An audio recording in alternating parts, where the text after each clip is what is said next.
Information को जो है वो आपके लिए एक जगह इकट्ठा कर दिया। जैसे आप देख सकते हैं कि सेम डायमेंशन, ये आपकी बुक की कुछ क्वांटिटीज हैं जिनकी डायमेंशन बिल्कुल सेम थी। तो ये एक स्लाइड है जिसमें आपको ये सेम डायमेंशन जो है नजर आ रही है। इसी तरह से ही अगर हम तो हमारे पास ये आपकी बुक की कुछ डायमेंशनलेस क्वांटिटीज हैं जो हमने एक स्लाइड के ऊपर यहाँ पे दिखाई है। बज़ाहिर देखने में ये जस्ट एक स्लाइड लग रही है, लेकिन आप इस वर्क से अंदाजा लगाएं कि इसके ऊपर कितनी रिसर्च की गई है, कितना घंटों का काम किया गया है। आज का मेरा जो दूसरा टॉपिक है वो about AMCAT physics. AMCAT physics में हम लोग किस तरह से आगे वर्क करेंगे और किस तरह से हमें एग्जाम से रिलेटेड पेपर्स आएंगे, उसके लिहाज से हम यहाँ पे वर्क करते हैं। एमकेट फिजिक्स हमारी एफएससी फिजिक्स का 60% कोर्स है।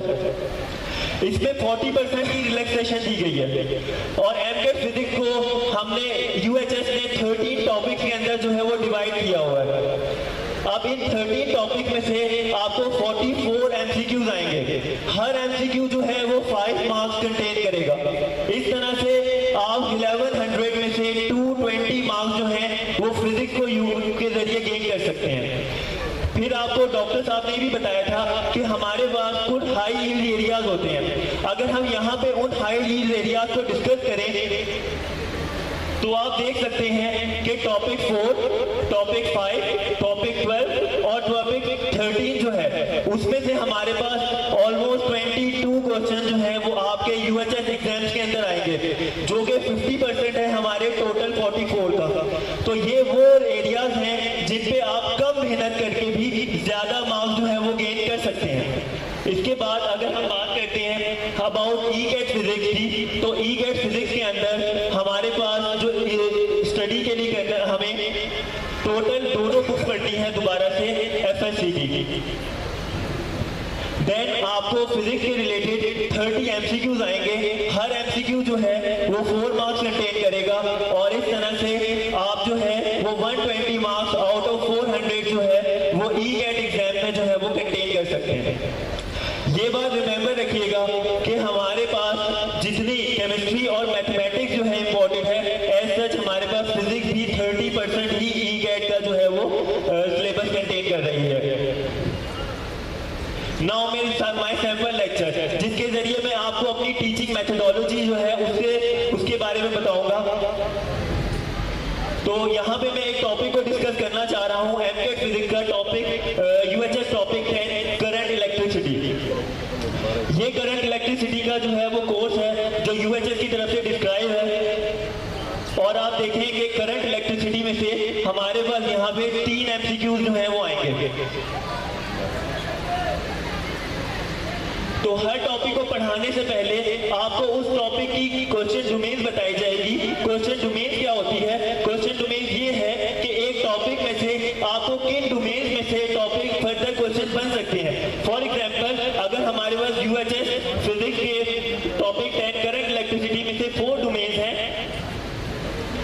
Ohm's law, combination of resistor, capacitor and combination of capacitor. तो इनमें से फर्दर सब डोमेन जो है उनसे रिलेटेड आपको क्वेश्चन आएंगे। जैसे मैं यहाँ पे एक्सप्लेन करता जाऊँ आपको ओहम लॉ में से आपकी क्वेश्चन डोमेन क्या बन सकती है। तो आपको ओहम लॉ में से सबसे पहले उसके फॉर्मूला से रिलेटेड क्वेश्चन आ सकते हैं। फिर आपसे रेजिस्टेंस के बारे में क्वेश्चन आ सकते हैं।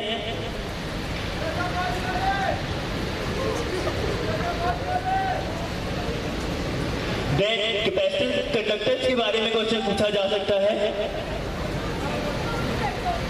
देन रेजिस्टिविटी से अबाउट क्वेश्चन आ सकता है। देन कंडक्टिविटी से क्वेश्चन रिलेटेड किया जा सकता है। और इसी तरह से ही आपसे टेम्परेचर कोएफिशिएंट से रिलेटेड क्वेश्चन जो है वो भी एग्जाम्स में पूछा जा सकते हैं। इसके बाद जो है हम टॉपिक को पढ़ेंगे और टॉपिक को आपको एमसीक्यूज के लिहाज से पढ़ाया जाएगा। जैसे आप देख सकते हैं कि हमारी सारी इंफॉर्मेशन जो है वो बुक की डेफिनेशन या लाइन पे बेस नहीं कर रही, बल्कि सारी इंफॉर्मेशन जो है वो आपको एमसीक्यूज बेस दिखाई जाएगी। इस तरह से इंटरेस्टिंग इंफॉर्मेशन दिखाकर, इंटरेस्टिंग एग्जाम्पल दिखाकर आप लोगों को टॉपिक को और बेहतर तरीके से समझाया जाएगा। जैसे आप यहाँ पे देख रहे हैं कि वोल्ट जो है एम्पियर को आगे की तरफ पुश कर रहा है, जो ओहम है वो उसको रेजिस्ट कर रहा है। ये बिल्कुल इसी तरह से ही है जैसे आप जानते हैं कि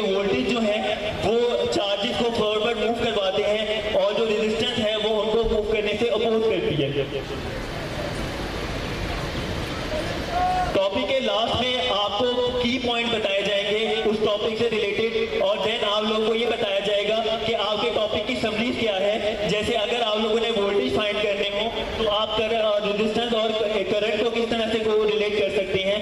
आपको अगर वोल्टेज के फाइंड करने हो तो आप पावर और करंट को किस तरह से रिलेट कर सकते हैं। अगर आपको वोल्टेज फाइंड करने हो तो आप पावर और रेजिस्टेंस को किस तरह से रिलेट कर सकते हैं। तो ये आपकी समरी होगी जो आपको हर टॉपिक के एंड में जो है वो बताई जाएगी।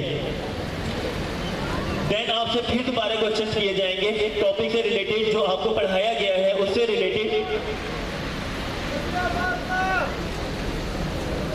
और हमारे लेक्चर की जो सबसे इंपॉर्टेंट बात है वो ये है कि हम लोगों ने पास्ट ईयर पेपर जो है इसके अंदर इंक्लूड किए हैं। जो पास्ट ईयर क्वेश्चंस आए हैं हमारे, आप देख सकते हैं 2011 में जो क्वेश्चंस आए हैं, 2012 के अंदर जो क्वेश्चंस आए हैं, देन 2013 के अंदर जो क्वेश्चंस आए हैं, और एट लास्ट जो 2014 के अंदर क्वेश्चन आए हैं। Thank you. So I hope that you like this methodology। देखिए कितना सिंक्रोनाइज्ड और सिस्टमेटिक काम है। अगर इससे बेहतर अप्रोच किसी के पास है तो वो मुझे आगे बताइए कि इससे भी बेटर वे में चीज़ें ऐसे कराई जा सकती हैं। सो हमने मिनिमम क्वालिटी को भी अश्योर कराया है। सारे के सारे पैरामीटर, ये तो मिनिमम स्टैंडर्ड है जो हम डिलीवर कर रहे हैं। At the top of that minimum standard, at the top of that minimum standard हमारे पास वो सारे फीचर मौजूद हैं। अगर हम कन्वेंशनल व्हाइट बोर्ड टीचिंग करना चाहते हैं, यस, वो भी हम यहीं पे कर सकते हैं। हर टीचर को हमने पेन टच वाले लैपटॉप्स प्रोवाइड किए हैं, उसके ऊपर उनको ग्रूम किया है कि उसको कैसे अगर प्लेन व्हाइट बोर्ड की तरह शीट को यूज़ करना है। सो वो भी हमारे पास पूरा उसका सिस्टम मौजूद है। लाइक से ये अगर प्लेन मैंने व्हाइट बोर्ड की शीट ले ली, you can see, so plane